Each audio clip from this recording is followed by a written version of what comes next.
Hello, Tess Parker in the house. Hello, Kristin's on. How are you? It's I so am great very to have well. you. Thank you for spending the time to have a little chat on my podcast. It's really cool to get to talk to fabulous artists like yourself. I'm So I'm very just happy going to to be ask here. you some questions, particularly as we get into it. I want to ask you about an endeavor that you just did this past year with writing some pretty cool music. Sorry for my dog. She wants to be on here too. She And, wants to and have a so she voice. should. So Tess Parker, tell us a little bit about your vocal journey. That's the most important thing. Where are you from as well? And just how you got yourself into singing in the first place. Right, yeah. So I'm an Aussie from Australia. I'm Yeah. from Geelong, which is where you are now. Yes. I've been here my whole life, grew up here, born and bred Aussie, we love it. I got into singing, I think, a lot later than, I mean, there's no real correct time to get into it, but a lot later than I think a lot of people in the industry do. I started off as just a kind of regular musician. I was doing straight music for a long time. But then I sort of got to the end-ish of high school. It was always something I really liked, and I was sort of looking into how to continue that beyond school. And I sort of half fell into it more than anything else. I don't think there's any such thing as like a straightforward path in this industry for anyone. There are no two careers that are ever the same. But it was Absolutely. very much sort of I just kind of fell from one thing into another thing into another thing and ended up singing. Amazing. Yeah, so I would say I probably didn't really start singing until I Mm. was maybe like 16 or 17. Okay. So pretty Yeah. late. Yeah, but I was But you played instruments before, yes, right? yeah, What I was instruments doing did a you lot play? of so I started on saxophone when I was 11. And then I moved to violin and then I moved to percussion and then I was sort of playing all three at once for a while. And then I started piano as well. So I've sort of just been doing a lot for a long time, been a part of orchestras and concert bands and smaller groups and a lot of sort of different, yeah. So I was very sort of in the music side of things, which I think makes the transition a lot easier as well once you sort of have that pretty solid theory Foundation. knowledge. And yeah, and Absolutely. I was Mm. studying music. I did VC in music and all that kind of thing as well. Yeah. Awesome. And then when you were you said you came to singing at about 16-ish, Mm. yeah? Did you join a choir or were you just like dabbling, listening to Spotify or I whatever? started in musicals. So I Oh, sort of okay. Did you started, audition for something? yeah, Okay. yeah. So I'd done a couple when I was much, much, much younger. And then as I was getting to the end of high school, I was one of those kids where I had no idea what I wanted to do. So I decided to just do everything. Cool. And that was one of the things that I sort of got into, and I was really enjoying that. So I was just doing sort of local amateur musicals Okay. sort of around the place. Yeah. So it wasn't through the school, it was through like an organization here in Geelong. Yeah. And Yeah. To who start was the with. organization that you started with?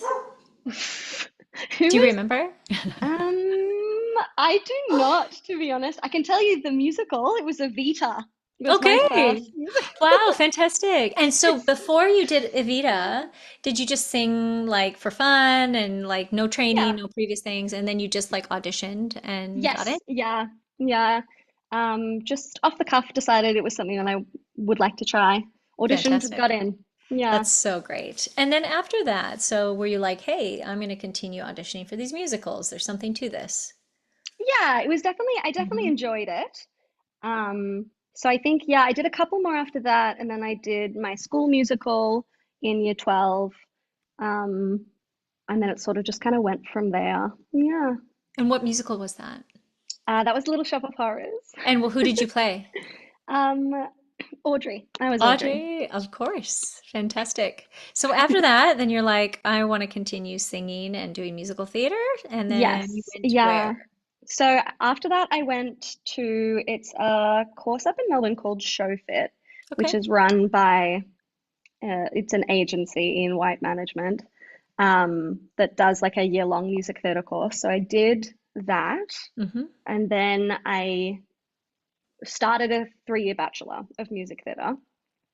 But halfway through, not even halfway through, after first year, I switched to straight acting. So I Cool. have done 1 year in my Bachelor of Music Theatre and then 2 in the straight acting course. So technically, my degree is acting for stage and screen, but pretty much ever since then, I've been doing a lot of music theatre stuff. Well, it's all hand in hand, right? Yeah, yeah, Hmm. absolutely. Awesome. And then did you also, I feel like you studied some voice too when you were doing that. Is that right? Were you working with a teacher or two? Yeah, a little Yep. bit. I had a teacher from Melbourne when I was at Showfit, Matthew Frank. Okay. And then while I was at university, there was one of the really good things about the course I was in is that they made everyone sing, even the actors. So there was singing as sort of a part of that. So Dr. Richard Chu was our teacher when That's I was right. at, yeah, Yeah, you saying that. when Hmm. I was up doing my degree. Hmm. So sort of bits and pieces here and Yeah. there, but not, yeah, not actually a ton of like formal study outside of that. Yeah. Yeah, awesome. And so when you were doing that and developing like the skills and things as an actor, as a singer, did you start your like kind of Instagram thing and you started to go into some acting and some little skits that you started to write, or how did it evolve into like kind of what you're doing now? It's it was like a long process. And again, it's always such a unique thing for people.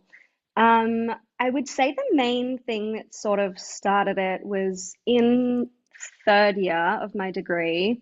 One of the shows we did Caucasian Chalk Circle by Brecht. And a big part of Brechtian theatre is this narrator sort of character.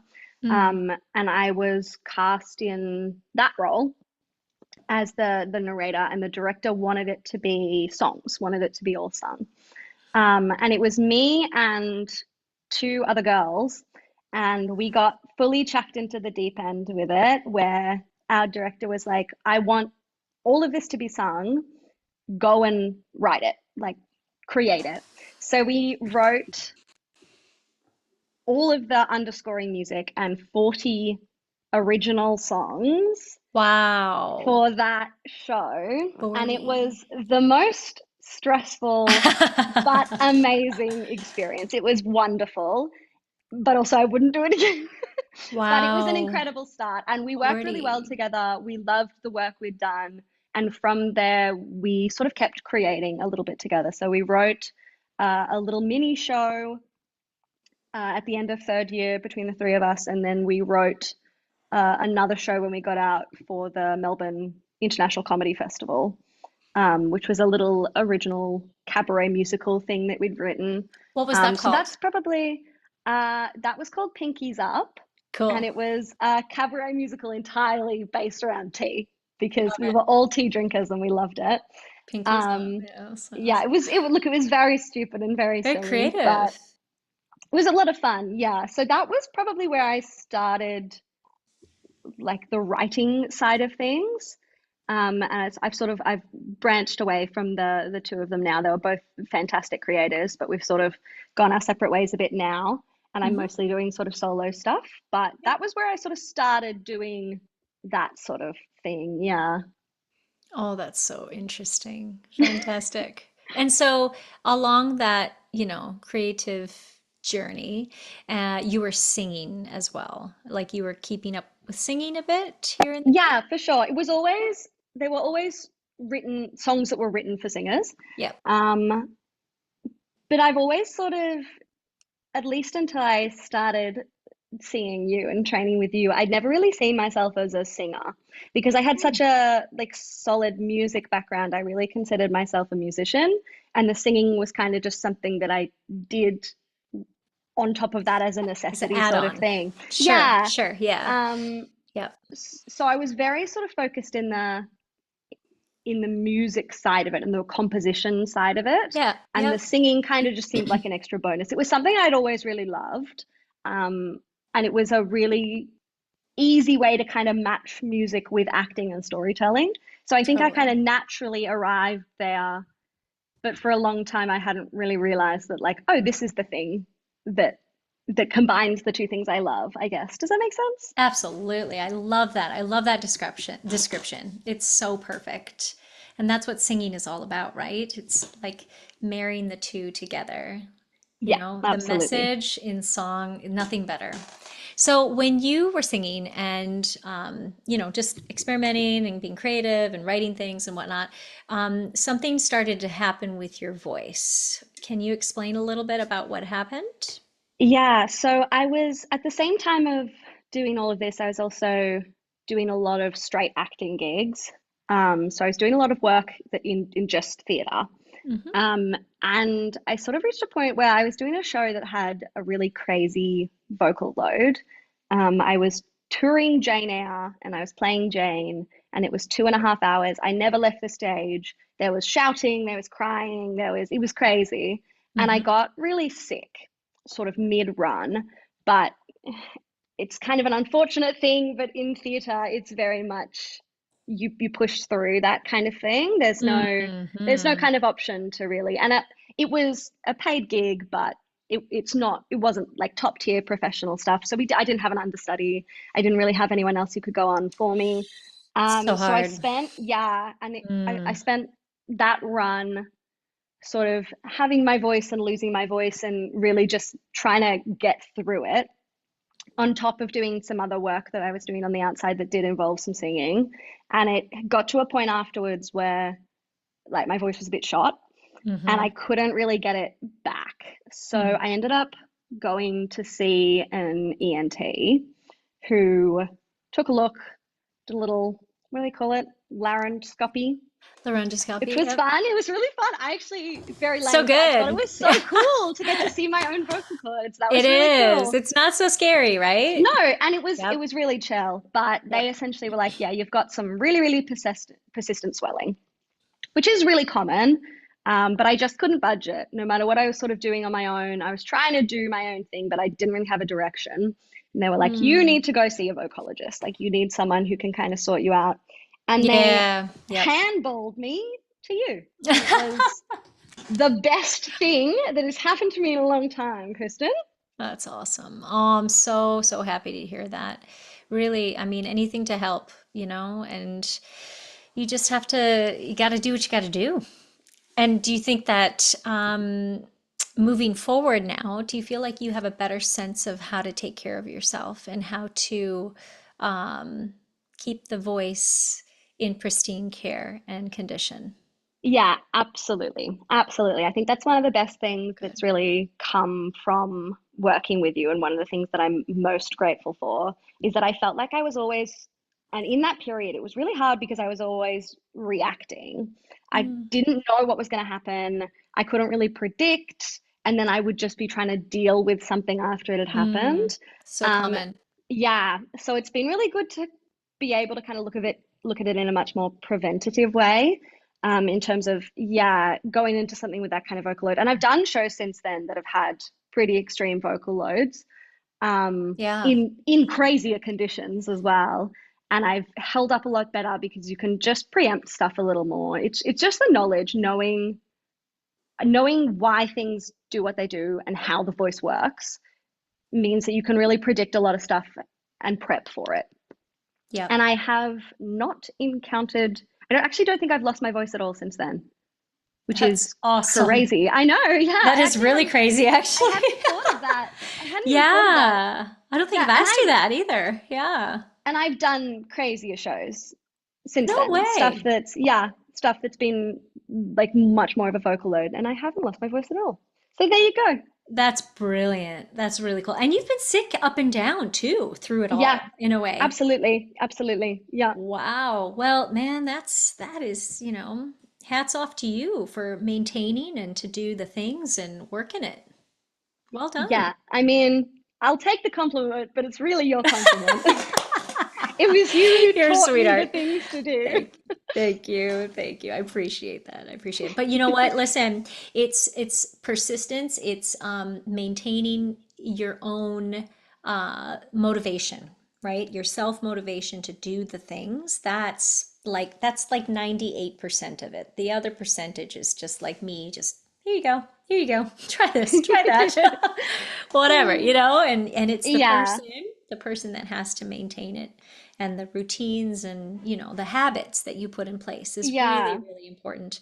And once you realize how important that is, and it's your career and the things that you Mm, do and sustain all the things, it's the most important. You will be motivated by that, and mm. also motivated by the results that happen, right? Yes. Yeah, Start to go, absolutely. oh, it's working. The things that, you're put in place, it's actually, there's a purpose for that. So that's so fantastic. I'm so happy to hear that. Um, what's been your like favorite kind of vocal warm up that you can think of right now at the moment? I am obsessed with the hum chew. Okay, It's cool. so, I know it seems like such a little minor one, but I Simple love but it effective. so much. I love it so much because I definitely am like I mean, I think it would people would be lying if they said they all weren't as well, but I tense up so much in the jaw and tongue. Sure. And so having that is just like a good little reminder right at the start of my warm up to just relax it, open it, work it a little bit so that it's warm and ready to go is so nice. I love it. That's great. That's awesome. And what's been like your favorite repertoire that you're working with at the moment? Because I mean, you've come in with, strictly musical theater, Yeah. and now we've kind of opened up that world a little bit, which is Yeah. cool. Yeah, I've loved it. It's been really good. Absolutely Mabel. Hands down Mabel. Mabel, operetta. It's so good. It's such a Cool. That's great. fun challenge. I think there was sort of always Mabel from Pirates of Pirates and Penzance, Pens. by I the think we way. should Yes. say that. Yes. Yep, yep. And specifically Yes. Poor Wandering Poor One. wandering one. Yes. Yes. Yeah. Um, yeah, I think there was sort of always a part of me that knew that my vocal type wasn't really like at home in modern music theatre. A lot of modern music theatre is belt, belt, belt, belt, belt, belt, belt. It's just scream for a whole show and then you're done, right?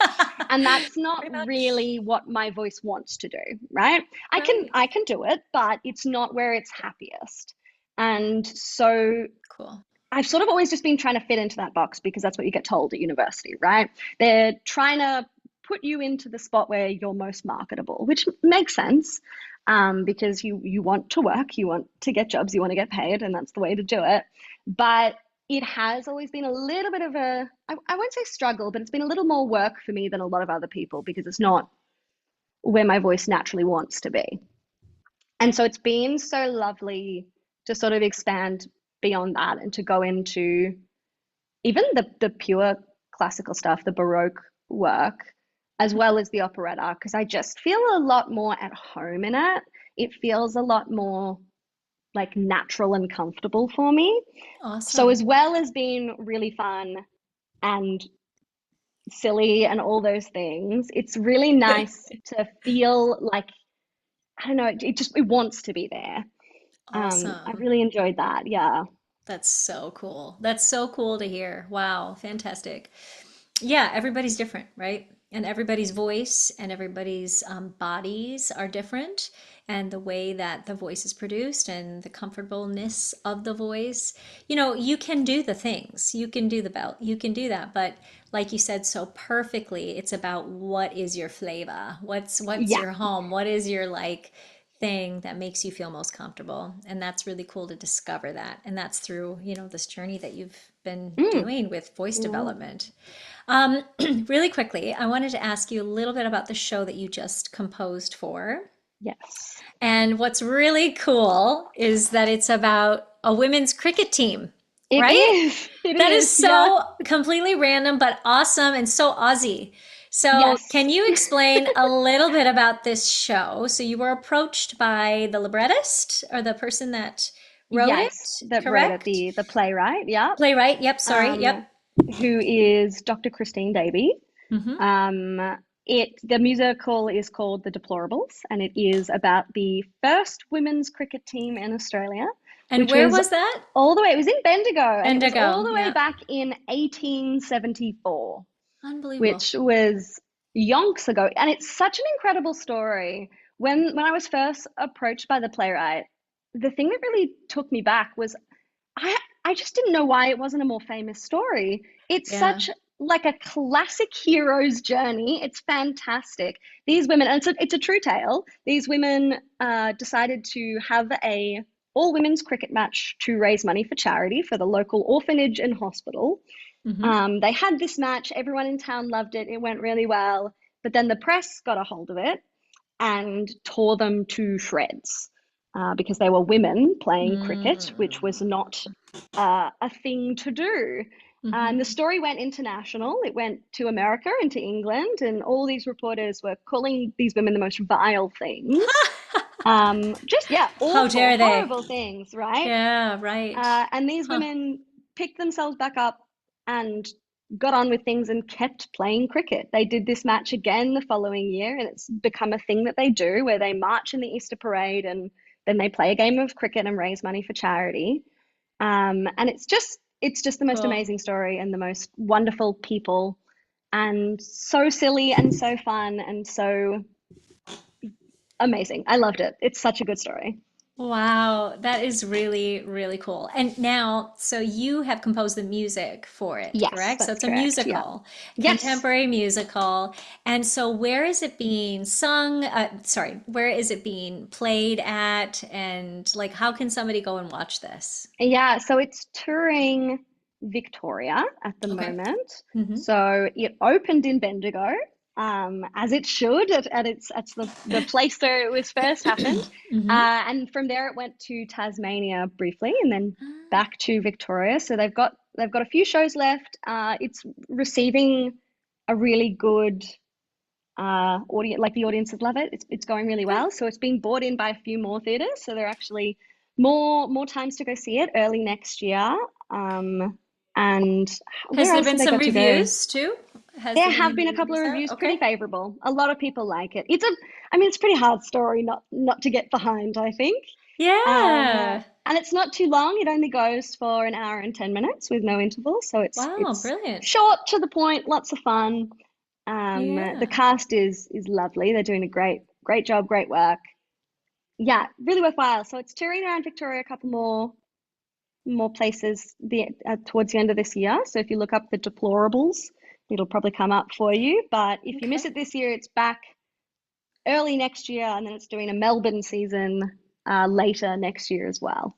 Oh, wow, that's amazing. And I'm speaking to the composer of this musical, this world premiere musical, The Deplorables, which is so fantastic. Tess Parker, you are a delight. Thank you Oh, so bless. much Thank for being you. on my podcast. I just love it. What I'll do is I'll put your IG handle, if that's okay, into this Yeah, go episode for it. for people to check it out, as well as maybe the link to the Deplorables. So Hmm. if anybody's interested in checking that out, and any other information that I can put about you and what you've been doing in your life, which is pretty interesting. It's pretty all over So the place. I love it. I love it. I'm just so thrilled to have you today. And thank you again for sharing your journey with Thank us. you. Always a joy to talk to you. Oh, thank you. I hope you have an awesome, awesome day. Hang around, and we'll be seeing you very soon. Sure thing. Thanks. Thank you.